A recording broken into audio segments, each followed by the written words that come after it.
I have filmed this intro 3 times now, and twice it didn't have any sound because the mic was unplugged. And knowing that, I did it again the exact same way. How's your day going?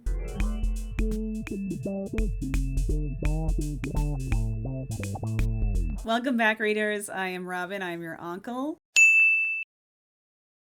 I am so excited. Today we're going to be doing a movie that I've been looking forward to. I read the book and was excited to see the adaptation. The adaptation was so disappointing, and therefore it did not disappoint because now we get to do a video. I'm going to be reviewing Scott Westerfeld's UGLIES. It's been 3 hours, can you tell? So before we start, I just want to talk a little bit about the beauty industry and how a lot of it is designed to make people hate themselves, and that's not really what I'm going for here. What I'm going for here is celebration of our bodies and our styles and all the colors of the wind, I guess. I would never encourage someone to hate their body. If you do hate parts of yourself, consider who is benefiting from that, because it certainly isn't you. I don't know if that's a bad thing for like a beauty makeup tutorial person to say, but that's all I have to say about that. Is like, beauty is skin deep, you guys. Okay, so with no further ado, this is UGLIES 2024. So today I'm going for a quote-unquote pretty look, you know, something that I think would maybe a pretty in this universe might wear. Right off the bat, we get a lore dump. They tell us a lot of stuff about the world really quickly.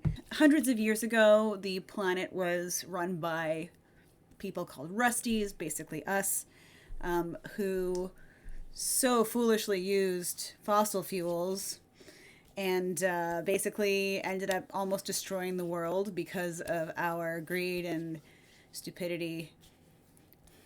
Remember when that was far off from being the case? Yeah, neither do I. They have created or discovered a renewable source, which is a white orchid, renewable energy source. At the same time, they came up with something that they call the transformation, which is where everyone on Earth, when they become 16, they have this operation to make them look pretty. Everyone's happy and healthy and pretty, so no one has any reason to make fun of the other for their looks, and you know, everything is all peace and harmonious and yay. So the people who haven't had the transformation yet, so those who are under the age of 16, are called UGLIES. And their society is they don't talk about this that much in the movie, but their society is very heavily based on UGLIES accentuating each other's unappealing attributes, you know, and they pin it all on science. Everyone becomes pretty on their 16th birthday. In the book, they also have something that they name the kids, and they call the kids Littlies. That's literally the dumbest name I've ever heard. We see Tally Youngblood, a 15-year-old girl played by a 26-year-old Joey King, and she asks the mirror to make her pretty. And the projection looks almost exactly like her. I don't really see that big of a difference, you know. What I've been able to glean from this movie, the main element that makes people pretty is if they're blonde. Like, that's a big thing that they use. Blonde and gold. They have heavy-handed use in this movie. Her hair color changes, her nose gets a little smaller, she has gold eyes, and someone airbrushed her. That sort of avatar is called a morpho. So Tally gets a message from Nose, and she heads off to the roof to meet him. They use these sci-fi binoculars to look into the party across the way in what's called New Pretty Town, but we don't know this. They don't call it New Pretty Town in the movie, I don't think. I'm just taking this from the book. I have a question. So listen, the whole point of UGLIES is that they want people to think that those who have not had cosmetic surgery are ugly, right? And so that includes everybody, except, like, they say that there have only been 10 naturally born pretties ever. So I get that. I get that I am an ugly. But what is up with this guy's nose? The whole point of pretties is that everyone is supposed to look the same. So nobody has any scars. Nobody has any distinguishing features. People don't look like their parents or their siblings. It's all this, like, almost alien-like uniform mask. And so I know that this guy's probably an extra, but I'm just saying they should have, I don't know. I don't know what they should have done, honestly. Like, I feel like I would have felt better if everyone had some, like, kind of Instagram filter on or something, because that's more or less what I pictured when I was reading the book. But hey, a lot of these people are just blonde. Like, they have to be perfect. You know what I'm saying? Symmetrical, perfect. This guy's nose has character. We don't want people with character. That's the antithesis of the point of the pretties. Do better, uglies. The movie, not people. This boy, whose name is Nose, his name actually is Paris. And I thought it was Paris, like with an A, but it's Paris with an E. I don't know why. And he is called Nose because that is his distinguishing feature. Yeah, he has a nose with character, and he has a mole. Mole. Oh, shut up!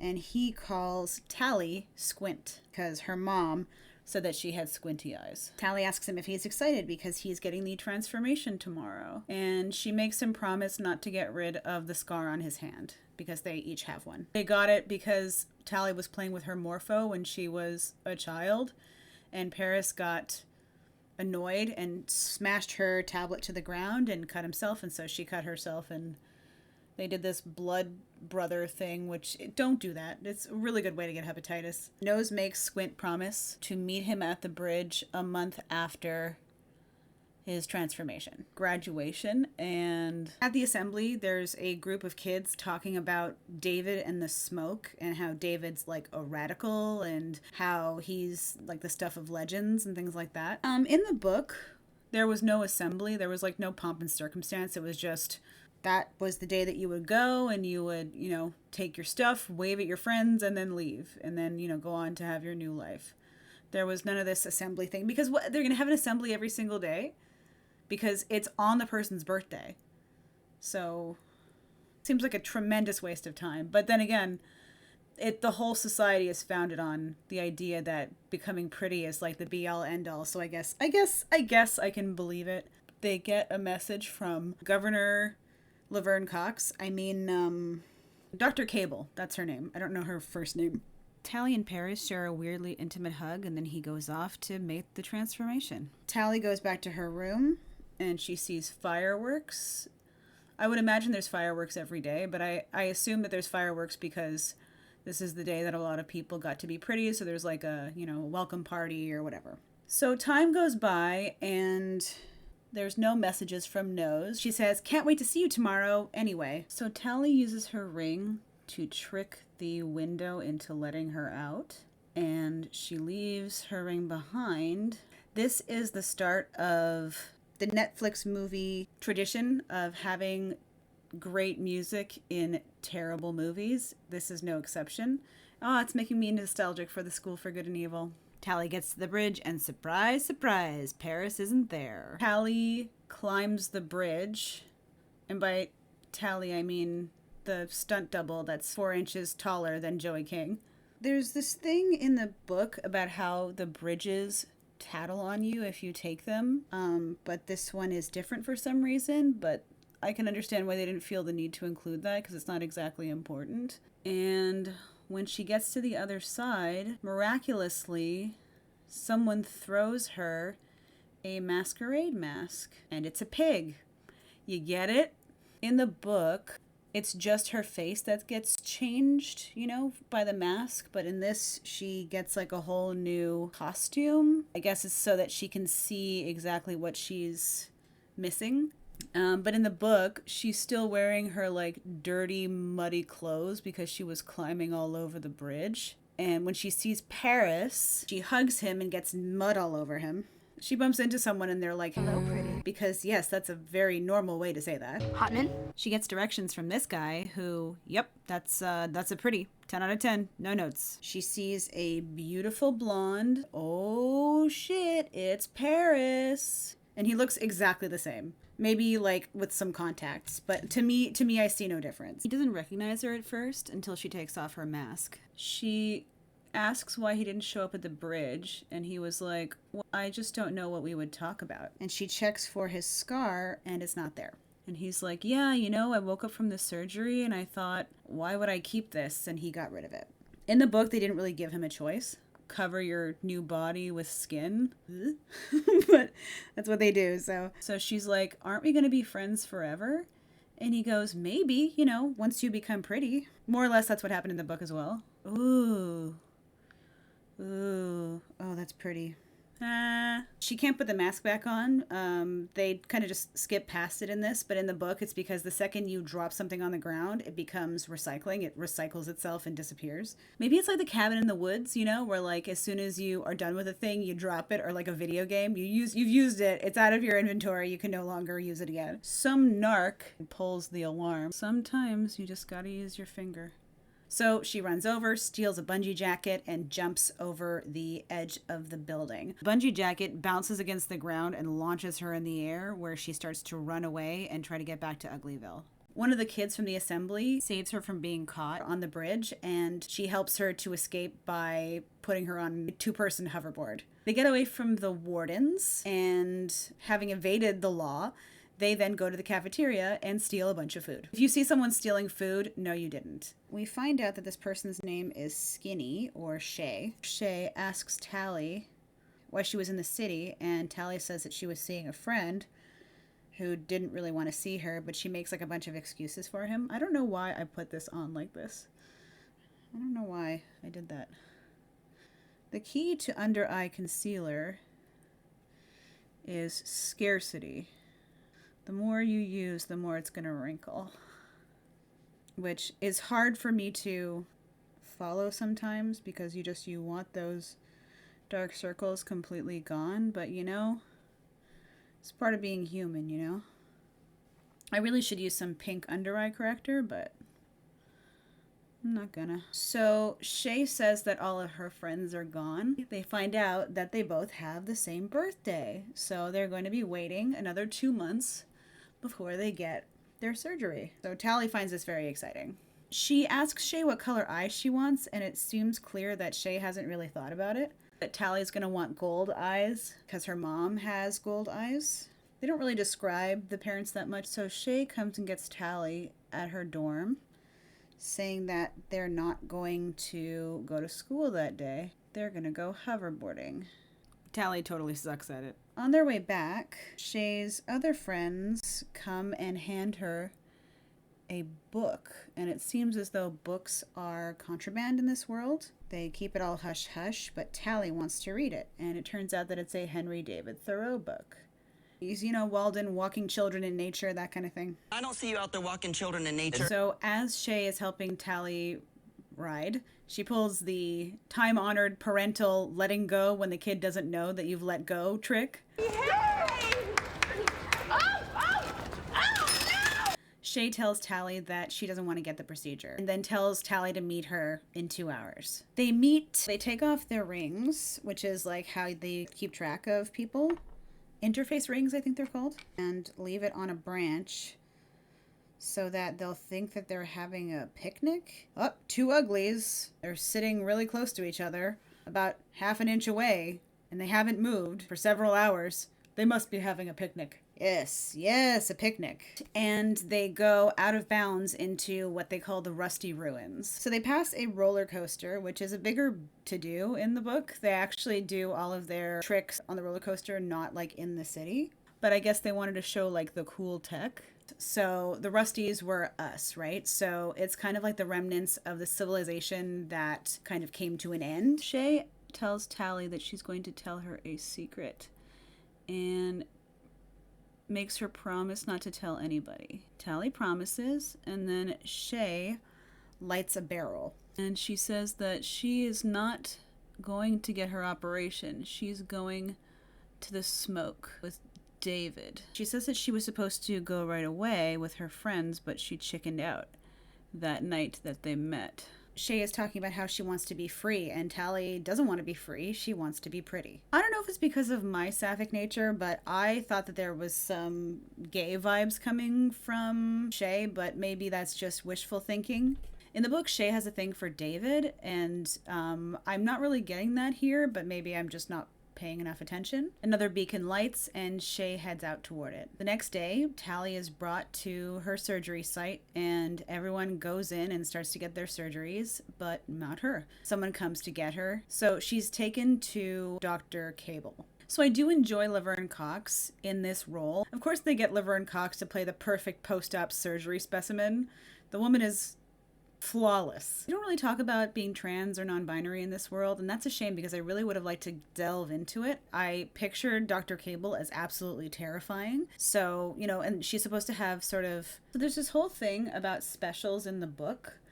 They're supposed to be like scary, just as beautiful as Pretty's, but scarier looking, more menacing.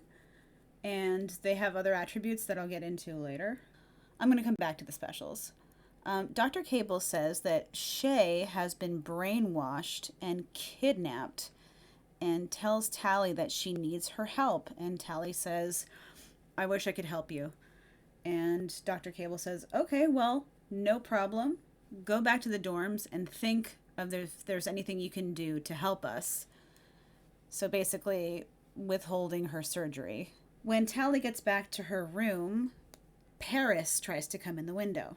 So Tally tells Paris that Dr. Cable has basically asked her to give up Shay. Oh, look how pretty this is. So Paris convinces Tally to tell Cable what she knows. He references the fact that she promised she wouldn't get in trouble. I failed to mention that. When they were like at the party, he told her not to get in trouble so that she could become pretty at 16 and that they could, you know, become friends again. Woo! Ooh, I'll fix it, but damn, it looks good. Can we talk about Cable's fit? Oh my god. So she tells Tally that they have a weapon that is going to destroy their civilization. So Shay had left Tally instructions on how to get to the smoke, and this is a much bigger thing in the book because, like, it's based on Tally's understanding of Shay and vice versa. But in here, it's kind of just like anyone could figure it out. They give Tally a necklace that is going to scan her retina. And when she looks at it, when she gets to the smoke, it's going to signal the specials to come and pick her up and Shay and then give her her prettyfying surgery. It starts off with her going to the roller coaster and roller coastering down it with her hoverboard. She almost dies, but then she finds a railroad to follow. So we see her following the instructions, you know, doing these various perilous journeys and stuff. We see her eating spag bowl. Why is she blowing on it? Which is a whole thing in the book. They give her 2 weeks worth of rations, but they only give her spaghetti bolognese. And so she just keeps having to eat it every single day for breakfast, lunch, and dinner. To the point where first I wanted to eat a ton of spaghetti bolognese and then never again. So she continues to follow the instructions until she reaches a field of white orchids. You know, the renewable power source or whatever. So apparently this is where they're going to pick her up. We then see Paris and Cable talking, and it turns out that Paris, going to convince her, was at Cable's behest. She asks him how he feels after having seen Tally, and he says that he feels weird, you know, because like it almost reminded him of what it was like before. And so she says that some people just want more. So she is going to sort of initiate him into that club, and they put him into the machine, the like transformation machine. I don't know what they call it. I don't think that there is a machine in the book. I think it's just like people doing the surgery. But anyway, they put him in that machine, and it looks perilous. Like if I saw this, I would never want to go and get my surgery done. But then once you see it, you don't really have a choice, right? Although in the Pretty's book, there are tons of people who get extra surgeries done. So, like, you would know what this is like. Anyway. Want to be pretty, you gotta suffer. Yes, yes, I know that Uglies is all about symmetry. I told you, I know I'm an ugly. Ugly one! Time for a lipstick. So Tally wakes up to there being fire everywhere, and she is coughing and she is sputtering and she thinks she's gonna die. But she is saved by a rugged young man named David, who is smoking hot. He's supposed to be an ugly. Most of the people in this movie are uglies, but he's absolutely freaking gorgeous. In the book, she is taken by pretties from another city, and this is where she's supposed to realize that her city isn't the only one, not just the smoke, but like full on other cities that have pretties and uglies and all that stuff. But I can see how they wouldn't want to introduce that many extra characters. They would want to make it more streamlined, so I don't hate that. David scans her stuff and realizes that there's a tracker on her board, and he destroys it, but it doesn't pick up the necklace, so he brings her to a way station on their way to the smoke. We meet another ugly named Croy, which again, he is one of the most handsome men I've ever seen. It is insane to me, the idea that they would cast these people as average looking humans, because they ain't. Joey King, yes, you know, they do a good job of making her look like average, but she's still absolutely gorgeous. If you look at her photo on IMDb, it is the same thing as the Morpho. Like, she looks the same. And we see Shay, and Shay is so happy to see her. So that night, Shay asks Tally about the necklace, and Tally says that Paris gave it to her so that he'd be able to recognize her after she got her surgery, which I think is a really terrible cover-up, because it's like, oh, so this guy who I could see you had a thing with, he gave you jewelry and he wants to see you, so you ran away. Why would you accept a trinket from someone and then dip? In the book, she says that whoever gave it to her, she doesn't say who it is. She says whoever gave it to her was going to meet them at the smoke, which made more sense, but hey. There's this whole thing in the book about how Shay left a week before her own birthday, and Tally was supposed to have left the day of her birthday, or at least the day before. But it took her a while before she agreed to help Cable, so she had to try to lie and say that she had been in the orchids for several days before she got picked up, whereas in reality, she got picked up the second night. There's this whole thing about her 2 weeks worth of supplies, and they measure the dates, and they realize that, like, they become more and more suspicious of her because of that, but it's not in here. And they could have added it. It was such a small detail that they could have added. As they're talking, Tally tells Shay that the smoke isn't what it seems, which is weird. She's like kind of giving herself away, but Shay seems to think that Tally just came there to bring her back, and so she says she's not going to tell anyone, which is a mistake. So the next day, a group goes out to burn the orchids, and it turns out that this orchid is actually poisoning the planet, so they have to set it on fire in order to stop it from growing. And Shay falls out of the helicopter, and so Tally jumps down to save her, but in the field there are these pretties. They're called specials.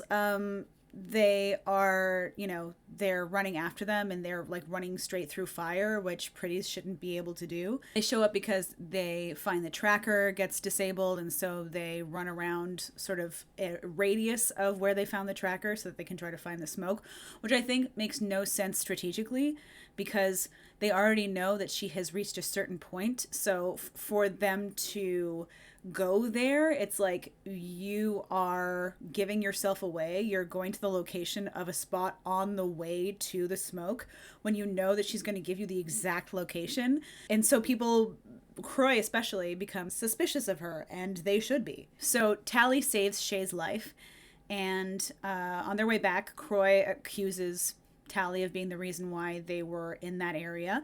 And David says he trusts her because anyone who is willing to save someone else's life like that is willing to believe in something bigger than themselves. In the book, the reason why he trusts Tally is because he tells her about special circumstances, which is where she met Dr. Cable, and she knows that they exist. They're kind of like the boogeymen in this world, so like they have no reason to believe it exists unless you come in contact with them, and she had, and so she took it seriously, and so he was like, you're a serious person, I like you. And we see Cable talking to Tally, and Tally's like, why would they believe me? And Cable's like, people believe what they want to believe.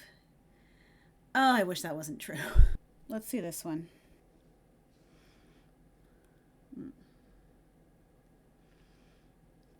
That night, Tally sees David taking a dip, and oh my god, come on, he is gorgeous. He is not an ugly. I'm feeling it. I love it. I look so good. So good. The next day, they blindfold Tally and bring her to the smoke. So in the book, they take her to the smoke right away, and she doesn't call them because she feels guilty and she doesn't want to like show Shay that she betrayed them. But as she gets to know them, she becomes more and more conflicted, and she seems confused because none of the people seem to be held there against their will, which is what Cable more or less said. When they get to the smoke, Tally starts to look around suspiciously, presumably for weapons, because she wants to, I guess, justify to herself that there actually are weapons, especially since everyone seems happy to be here. Probably because she's wanting to show Shay some proof. But Croy catches her and arouses even more suspicion. So the Smokies pull up railroad tracks so that they can use the stuff for like irrigation, any kind of stuff that they can use the scrap metal for. And Tally says, or weapons. And Shay's like, no, that's not really our thing here. David encourages Tally to use the winch. Is that a winch? The thing. The pushy downy thing. He says that you move a muscle, you change a thought. Sort of saying that people in the cities don't move and therefore they don't think. You know, so like if you sit in front of a screen all day, then that means that your brain is kind of mush. Hey, I find that, shut up. So they have dinner and Tally eats a carrot that has cayenne pepper on it. There's a whole thing about cayenne in the book that is not here, so I don't even know why they bothered. David gives like a speech, and in the book, David is not the one who is in charge. It is this 40-something man who has allowed himself to grow older. And when people from the city see him, they get a little freaked out because they'd never seen an older ugly before, because everyone gets different, you get different surgeries at different times in your life. But again, streamlined, it makes sense.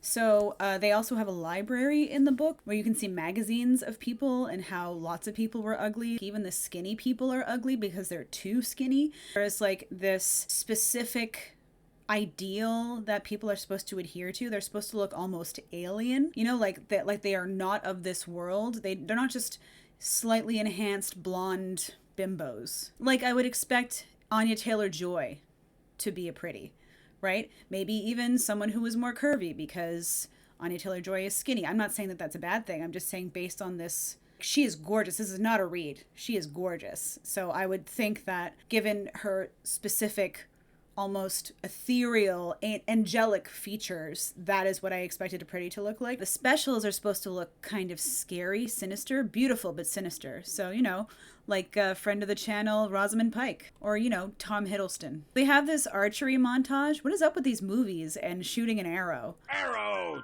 So on their way back, David reveals that he was not born in the city, so his parents escaped the city to come here, and he gives Tally his gloves because her hands are all cut up from working. Shay notices the gloves and is not happy. She tells Tally that she needs to choose what she's going to do.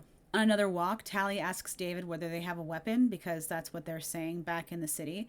So he brings her to visit his parents. Tally is dumbfounded. First of all, his parents are older. She should be more shocked by their faces, but, you know, that's neither here nor there. And they look alike, which is something that she is not used to, because when you're pretty, everyone just looks exactly the same. But this is like genetic traits, you know, like freckles, or, you know, the way that someone smiles, or a crinkle in their nose, or the color of their eyes. Not just mommy has gold eyes. So they reveal that a few people die from the surgery per year. That's not in the book, but it does lend an air of horror to this whole thing. But they also say that when they get the surgery, they more or less become mindless drones because there are lesions or cuts on their brain. The two of them were doctors, so they didn't have those lesions. Like, they get into it more in the book, but depending on what your job is when you're a middle pretty, they either cure you of the brain lesions, or they leave it and you get to do some job that you don't really need to have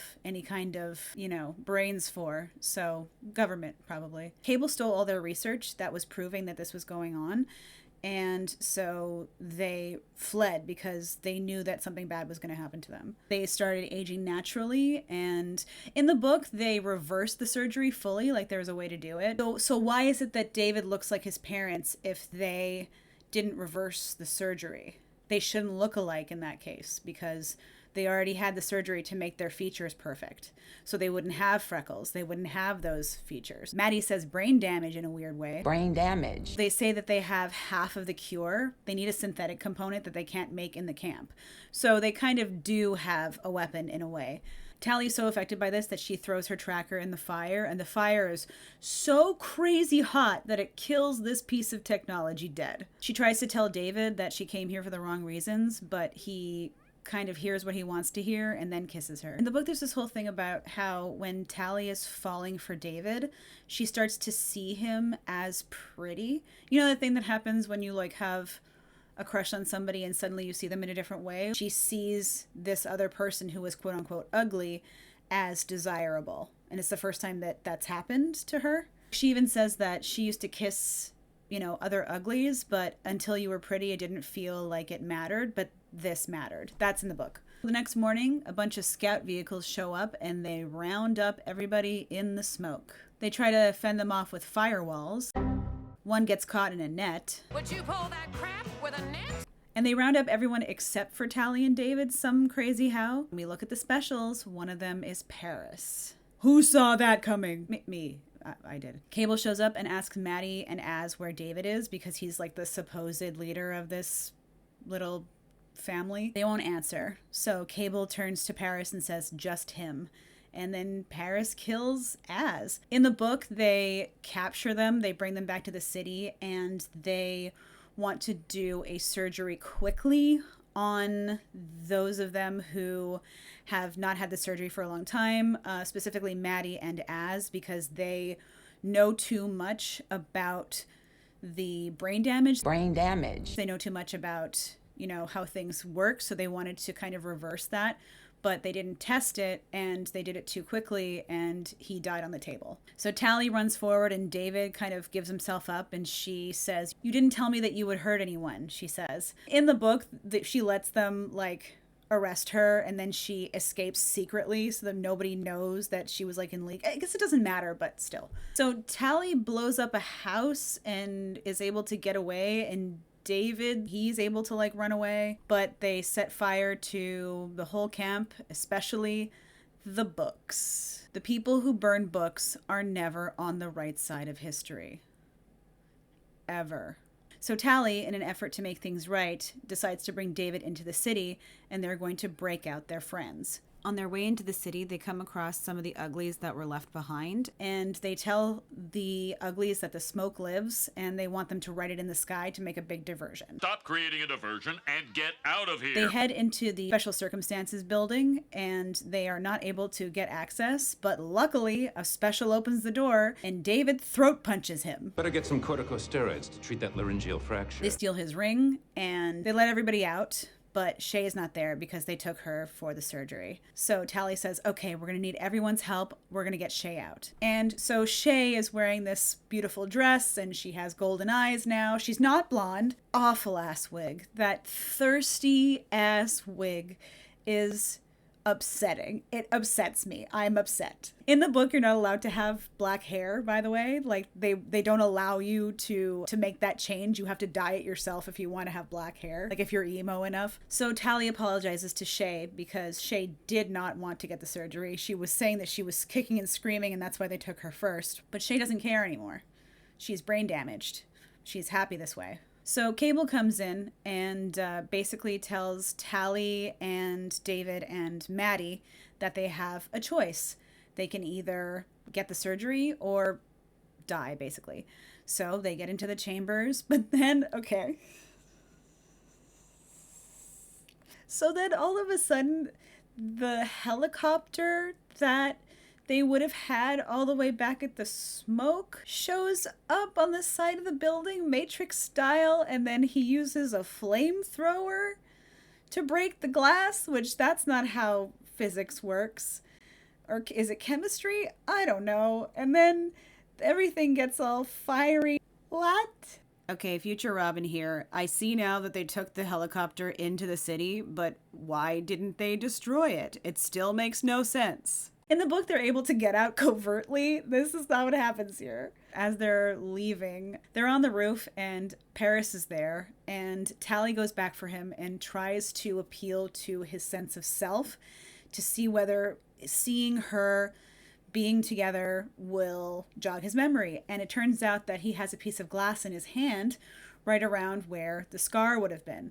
And so he looks at his hand, he looks at her hand, and he touches her face in a symbol to show that he recognizes her. But because this is the man that killed David's father, he thinks that he's going to hurt Tally. And so he comes and pushes him, and then that's it. Paris goes back into special mode and they start to fight.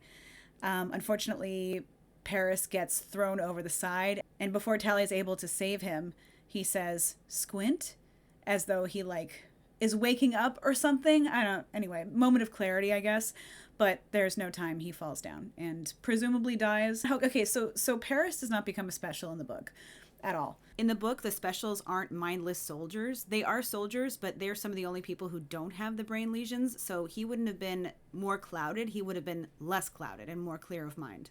So they all leave and they bring Shay with them. So Maddie reveals that she finally stole the last component to make the cure.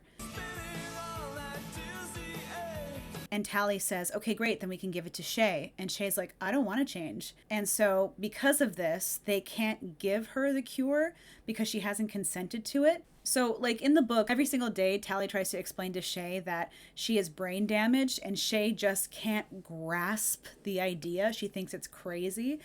And she says that she's happy and she wants Tally to be happy. And so at one point, Tally's like, okay, well, listen, you've been with us for a couple of weeks now. Why don't you leave?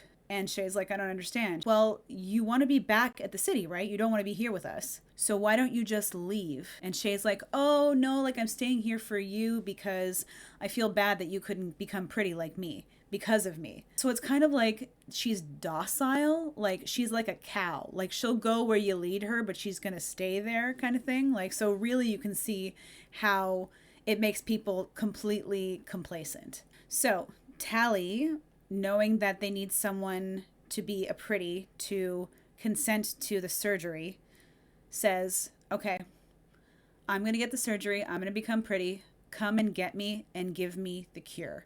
And she says that if David comes back for her, that she'll know that he's forgiven her, which is like so manipulative. Like, of course he's going to come back for you. The future of the human race relies on him coming back for you. So like, this is not it's not a flex. So in the book, Shay and Tally go back to the city, but instead here there's already scouts. So Tally goes up to one of the scouts and says, I'm Tally Youngblood, make me pretty. And I thought that was the end of the movie. I actually turned the movie off at that point because that's how the book ends, but it's not how it ends here. We see Tally talking to her mirror asking her, how do you feel? And she's like, oh, I feel great. I feel beautiful. And we see her and she looks exactly like she did in the Morpho, which is how she looks now. She looks the same, but that's it. That's the end of the movie. Final thoughts, great music, pretty okay acting. In my opinion. I've seen a lot of people who go like real deep into the acting. Like, I thought it was fine. I would have liked it to have been a little more sapphic, but that's just my personal preference. I would have liked to have seen LGBTQ representation in any way, in the book or in the movie. It's proof positive that you can hit every plot point of a book in a movie adaptation and still completely miss the point of the book. Because I really feel like everything is like, just like the School for Good and Evil, there's like so much nuance missing. But at least for the School of Good and Evil, they went deep into the lore that they decided to show. It feels really ham-fisted, and I'm not surprised. I think that they tried. I would love to see what they did with the second book, Pretties.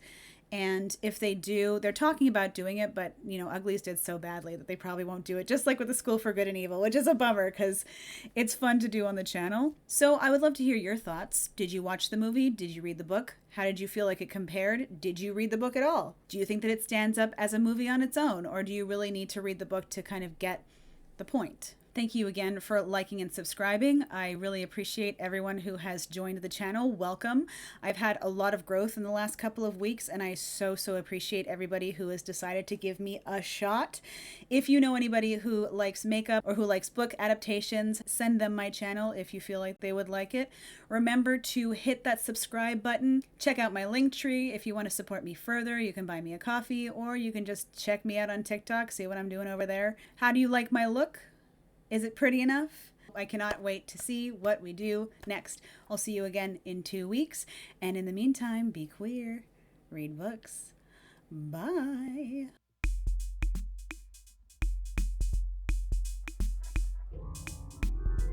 Why is it Yahoo? Why? Let's do this.